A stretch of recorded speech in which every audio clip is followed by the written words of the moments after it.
8 of his kids. 1 daughter, 7 sons. I never knew it, but when we go to my grandparents' house, my grandmama used to always tuck us into bed, and she tucked the sheets real tight. We didn't know what she was doing. We were like, okay, grandmama, all right. And we didn't know that the reason why she was tucking the sheets super tight is because she wanted to make sure and monitor that the monster would not come into the bedroom. We didn't know that she put a lock on the door. She'd be singing lullabies, lullaby, click, lullaby, and putting us in there and protecting us, and we didn't even know it. Why? Because my daddy was abused by his daddy. And unfortunately, because my daddy was abused by his daddy, when I became 4 years old, before my daddy beat me from head to toe trying to get me to be quiet, my daddy sexually and physically abused me and my brother. Father factor. Father factor.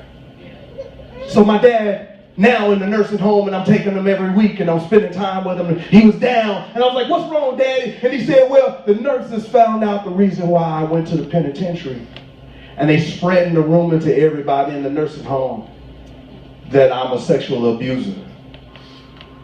And I'm sitting here saying, God. Now, I forgave him, but I don't want to talk about this to my daddy right here now.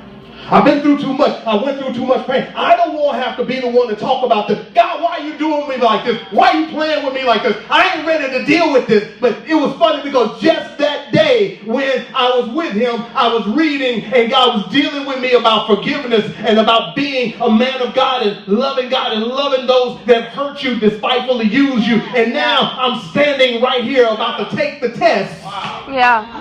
For what I was studying earlier that day. And so I kicked in. You know how we kick in. You know how I kick in. I said, well, Daddy, you know what? I forgive you and you're forgiven. And we talked about this. You know you're forgiven. All is well. It's not about what you did. It's about where you're going. You're on your way to heaven. So if they say anything else about you, tell them that your son forgave you and that you're forgiven and God forgave you and you got a new life. Yeah, that's right. And he said, thank you, son.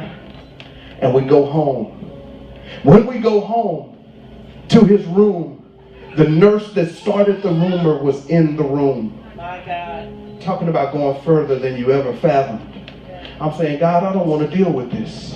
I don't want to talk about this, God. I don't want to deal with this. And the Lord said, talk to her. And so I stand up in front of my daddy, in front of this nurse, and I look at the nurse and I said, ma'am, I heard that you found out why my daddy got put in the penitentiary and why his troubles and what he has gone through in all his life. And he said, I told her, I said, I think God brought us here together for me to tell something to you. Can I tell you? She said, yes, sir. I said, I want to let you know that I was one of those kids that was sexually abused. And I'm sitting there and watching my daddy. Now, he can't even hardly stand straight because his heart is pumping. He's nervous. He's embarrassed. And I said, now tears start coming to my eyes. And I said, I want to let you know that my daddy is forgiven. And he's on his way to heaven.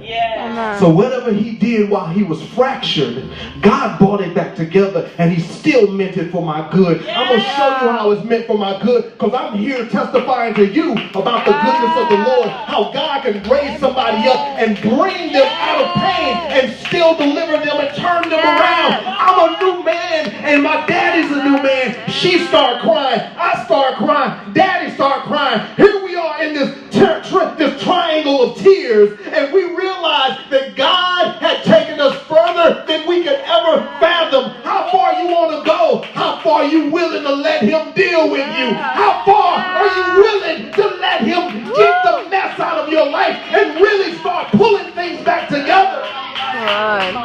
Yes, God. Because of the Father factor, Jesus walked in the Father factor. I want to tell you something. When you go back to that job tomorrow, when you go back to that broken family today, when you go back to that home, when you walk out of this place that feels like paradise and you feel like all your troubles are gone right now, but now you're going to go right back and face up with that.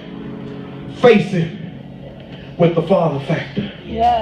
Face it with the Father factor. face it with the truth that God brought you here to this time. And there is nothing that he will put on you that you cannot bear. You can hold it because he's with you. He's right there with you, right through all of the pain. And he can bring function to you. He can take you through it. And if you filter your life through the Father factor, you'll be able, just like Jesus one day, to hear the Father say, well done. Let's bow our heads. The Father factor. Do you view your life